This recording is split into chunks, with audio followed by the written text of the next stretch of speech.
1.8 लाख का हाई बनाकर गोल्ड 1.58 पर 10 ग्राम्स पर ट्रेड कर रहा है। इतनी हाई गोल्ड प्राइसेस देखकर ज्यादातर लोग इमीडिएटली अज्यूम कर लेते होंगे कि ज्वेलरी कंपनी जरूर सफर कर रही होंगी। ये लॉजिकल लगता है, गोल्ड महंगा होगा, लोग कम खरीदेंगे और ज्वेलर्स के मार्जिन कम होंगे। लेकिन रियलिटी बिल्कुल डिफरेंट है। कुछ ज्वेलरी कंपनीज अभी बहुत फास्ट ग्रो कर रही हैं। एक कंपनी ने 51% रेवेन्यू ग्रोथ रिपोर्ट किया। एक और कंपनी का ऑनलाइन सेल्स ने सिंगल क्वार्टर में 147% का ग्रोथ रिपोर्ट करा और मार्केट लीडर टाइटन भी अभी 40% से ज्यादा ग्रोथ दे रहा है। तो सवाल ये है, गोल्ड महंगा हो रहा है फिर भी ज्वेलर्स कमा कैसे रहे हैं? हेलो, मैं हूं मानसी एंड इस वीडियो के एंड तक आप क्लियरली समझ जाएंगे कि कैसे हाई गोल्ड प्राइसेस से ज्वेलरी कंपनीज बेनिफिट कर रही हैं और कौन से गोल्ड स्टॉक्स ये मोमेंटम सस्टेन कर सकते हैं। पहले ज्वेलरी बिजनेस के बारे में सबसे बड़ी मिसअंडरस्टैंडिंग क्लियर करते हैं। ज्यादातर लोग सोचते होंगे ज्वेलर्स हर्ट होते हैं जब गोल्ड प्राइसेस महंगे होते हैं क्योंकि उनके रॉ मटेरियल्स भी महंगे हो जाते हैं। लेकिन ज्वेलर्स गोल्ड का कॉस्ट खुद अब्सॉर्ब नहीं करते, वो डायरेक्टली कस्टमर को पास कर देते हैं उनके मेकिंग चार्जेस से। और making charges usually gold prices का परसेंटेज होता है। मतलब गोल्ड बढ़ेगा तो मेकिंग चार्जेस रेवेन्यू भी ऑटोमेटिकली बढ़ेगा। Let's understand it with one example. जब गोल्ड 90,000 था तो ज्वेलर को 18,000 as a making charges revenue मिलता था। अज्यूमिंग एक नेकलेस पर 20% मेकिंग चार्जेस रहता है। अब गोल्ड 1.5 लाख हो गया, वही 20% मेकिंग चार्जेस अब उन्हें 30,000 देता है। Same necklace, same percentage, but revenue almost 60% से भी ज्यादा। इसलिए ज्वेलरी बिजनेस को नेचुरल इन्फ्लेशन हेज भी कहा जा सकता है। अब आप सोच रहे होंगे, क्या ज्वेलर्स लकी हैं क्योंकि गोल्ड बढ़ रहा है? नहीं, बड़े ज्वेलरी ब्रांड्स गोल्ड को ट्रेडर की तरह नहीं देखते। उन्हें गोल्ड के डायरेक्शन से पैसा नहीं बनाना, उन्हें चाहिए स्टेबल एंड प्रेडिक्टेबल मार्जिन। पहले क्या होता था, अगर गोल्ड प्राइस गिर जाए तो ज्वेलर्स हाई प्राइस इन्वेंट्री के साथ फंस जाते थे। उन्हें लॉस में बेचना पड़ता था, इसलिए इंडस्ट्री ने अपना मॉडल चेंज कर दिया। आज के ऑर्गेनाइज्ड ज्वेलर्स एक्टिवली हेज करते हैं। मतलब वो फाइनेंशियल टूल्स यूज करते हैं ताकि गोल्ड अप या डाउन होने का इम्पैक्ट न्यूट्रल हो जाए। You can see this in chart how organized players hedge their gold exposure। क्योंकि वोलेटिलिटी दोनों साइड रिस्की है। प्राइस गिरता है तो इन्वेंट्री की वैल्यू गिरती है, प्राइस बढ़ता है तो नया गोल्ड खरीदना महंगा पड़ता है। इसलिए स्मार्ट ज्वेलर्स फोकस करते हैं डिजाइनिंग पर, ब्रांडिंग पर, कस्टमर ट्रस्ट पर और कंसिस्टेंट मेकिंग चार्जेस पर। इन्वेस्टर के लिए इसका मतलब क्या है? उनका बिजनेस मॉडल इस तरह डिजाइन है कि वो कभी भी स्टेडी मार्जिन कमा सके, चाहे गोल्ड कहीं भी हो। और इसी वजह से as gold prices rise, jewellery companies also benefit. Now there is an interesting thing to know about jewellery market in India. Jewellery demand पूरे इंडिया में इवनली स्प्रेड नहीं है। सिर्फ south India alone 40 to 43% jewellery consumption का share रखता है। सोचिए, almost आधा देश का डिमांड सिर्फ एक रीजन से आ रहा है। ये ऑलमोस्ट उतना ही है जितना बाकी इंडिया कंबाइन।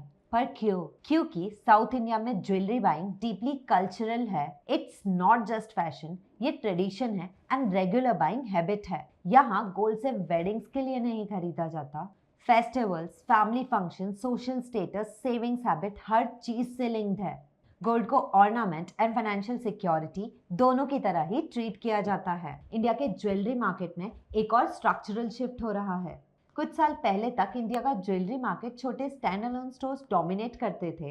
ऑर्गेनाइज्ड चेन्स का शेयर काफी छोटा था, पर अब इक्वेशन काफी चेंज हो गया है। ज्वेलरी बिजनेस छोटे छोटे स्टैंड अलोन ज्वेलर्स से मूव करके रिटेल चेन्स की तरफ शिफ्ट हो रहे हैं और आने वाले ईयर्स में रिटेल चेन्स मार्केट के लगभग हाफ को कंट्रोल करेंगे, ये चीज एक्सपेक्टेड है।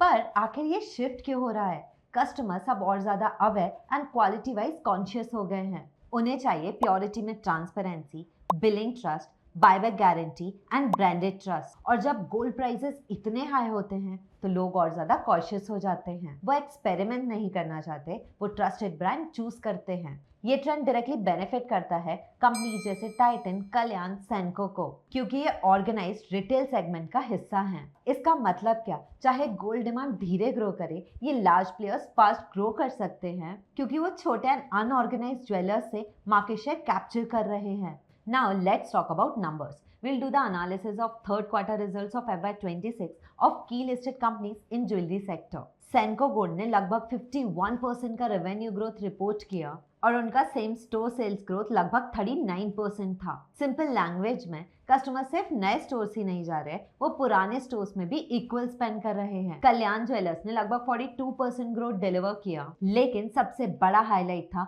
उनका डिजिटल ब्रांड कैंडियर, जो एक क्वार्टर में लगभग 147% ग्रो हुआ। एंड ये क्लियरली सिग्नल करता है कि young customers online light weight and design based jewellery खरीद रहे हैं। टाइटन कंपनी इंडिया का सबसे बड़ा ज्वेलरी प्लेयर, 41% इसका रेवेन्यू ग्रो हुआ and margins improve to 11%। Titan के पास मल्टी ब्रांड स्ट्रैटेजी है, तनिष्क ट्रेडिशनल बायर्स के लिए and CaratLane modern and online buyers के लिए, और अब लैब ग्रोन डायमंड्स जैसे नए कैटेगरीज में भी एंट्री ले चुका है। मतलब हर टाइप के बायर्स के लिए एक ब्रांड रेडी है। लेकिन एक इंपॉर्टेंट पॉइंट समझना बहुत जरूरी है। जब गोल्ड बहुत एक्सपेंसिव होता है तो लोग गोल्ड खरीदना कंप्लीटली बंद नहीं करते, वो अपना बाइंग पैटर्न चेंज कर देते हैं। बट कैसे? वो लाइटर पीसेस की तरफ शिफ्ट करते हैं, 22 कैरेट की जगह 14 या 18 कैरेट प्रेफर करते हैं, और काफी लोग नया गोल्ड लेने की बजाय पुराना गोल्ड एक्सचेंज कर देते हैं। इसका मतलब क्या? परचेज वैल्यू बढ़ सकती है, लेकिन टोटल गोल्ड वॉल्यूम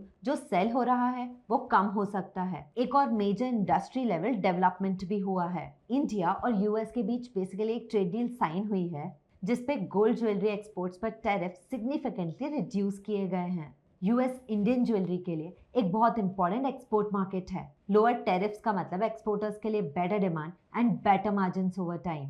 ये सेक्टर के लिए एक एडिशनल ग्रोथ ड्राइवर बन सकता है, लेकिन ध्यान रहे ये रिस्क फ्री स्टोरी नहीं है। गोल्ड प्राइसेस अभी भी स्विंग ज्वेलर्स के लिए एक मेजर कंसर्न है। अगर गोल्ड प्राइसेस बहुत फास्ट ऊपर चले जाएं और ऐसे लेवल पर आ जाएं कि कस्टमर्स बाइंग पोस्टपोन कर दे, तो ऐसे में वॉल्यूम काफी गिर सकती है। High prices old gold exchange को एनकरेज करते हैं, जो न्यू गोल्ड सेल्स को इम्पैक्ट कर सकता है। और अगर गोल्ड प्राइसेस सडनली नीचे गिर जाए तो ज्वेलर्स एक्सपेंसिव इन्वेंट्री के साथ फंस सकते हैं, जो ऑलरेडी मार्केट में चीपर हो चुकी है। वोलैटिलिटी दोनों साइड रिस्की है, तो याद रखिए ज्वेलरी कंपनीज हाई या लो गोल्ड प्राइसेस की विक्टिम्स नहीं हैं। तो मेन क्वेश्चन ये नहीं है कि आखिर गोल्ड क्या करेगा, मेन क्वेश्चन है कि आखिर कौन सी कंपनी चेंजिंग कस्टमर बिहेवियर को स्मार्ट तरीके से अडेप्ट कर रही है। वही असली विनर्स होंगे। लेकिन एक इंपॉर्टेंट डिस्क्लेमर, ये किसी भी तरह का स्टॉक रिकमेंडेशन नहीं है, ये सिर्फ एजुकेशनल एनालिसिस है। इन्वेस्टमेंट या सेलिंग डिसीजन लेने से पहले अपनी रिसर्च जरूर करें। अगर आपको ये वीडियो यूजफुल लगा